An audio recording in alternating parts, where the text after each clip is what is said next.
మన దగ్గర ప్లాట్ కొన్న వాళ్ళందరూ మన కాటేజెస్ లో సకుటుంబంగా బస్ చేయవచ్చు.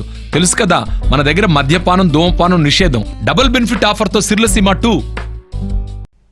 ఏపీలో టీడీపీ జనసేన బీజేపీ కూటమిపై సెటైర్లు వేస్తున్నారు వైసీపీ నేతలు. సీట్లు తగ్గించుకోవడానికి పవన్ ఏమన్నా త్యాగరాజా అని ప్రశ్నిస్తూ టీడీపీకి ఈసారి 23 సీట్లు కూడా రావని జోస్యం చెప్పారు ఎమ్మెల్యే కొడాలి నాని.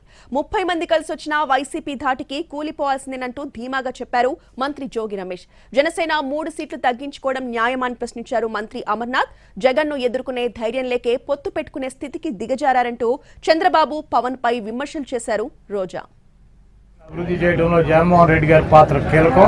ఎంతమంది కలిసి ఏమి చేసినా కూడా జగన్మోహన్ రెడ్డి గారు ఇంటర్ కూడా పేరలేరు.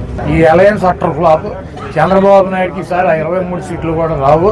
మోడీ గారు చంద్రబాబు నాయుడు గారు మరి రాష్ట్రానికి చేసింది ఏమీ లేదు. పవన్ కళ్యాణ్ జనసేనకి సిగ్గులేకుండా 21 సీట్లకు వచ్చాడు. మళ్ళీ వాళ్ళు అడిగారంటే ఈయన ఇచ్చాడు. ఈయన ఏమన్నా త్యాగరాజా?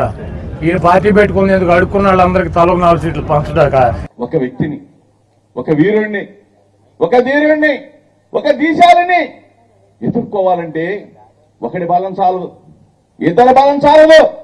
ఇద్దరు కాదు, ముగ్గురు కలిసి వచ్చిన, 30 మంది కలిసి వచ్చిన వైఎస్ఆర్ కాంగ్రెస్ పార్టీ దాటికి గొప్ప కూలిపోవాల్సిందే.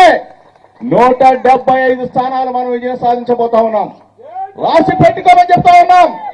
కుప్పంతో సహా చంద్రబాబు నాయుడు కుప్పంలో ఓడిపోబోతా ఉన్నాడు.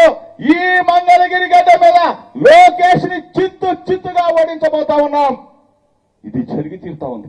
పొత్తులు సంబంధించినటువంటి మీటింగ్లు అయిన తర్వాత కూడా ఆయనకి ఎవరికి 24 సీట్లు పాపం పవన్ కళ్యాణ్ గారికి ఇస్తే దాంట్లో కూడా మళ్ళీ 3 సీట్లు తగ్గించారు.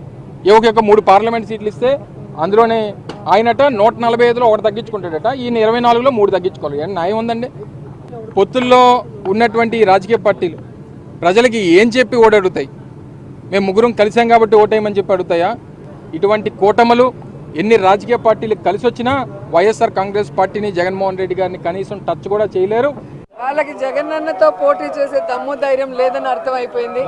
గెలవలేమన్న ఒక భయం పట్టుకుంది కాబట్టి ఎవరు దొరికినా వాళ్ళతో పొత్తు పెట్టుకొని వాళ్ళకి సీట్లు పంచుకునే స్థాయికి ఈ రోజు వాళ్ళు దిగజారిపోయారు. సో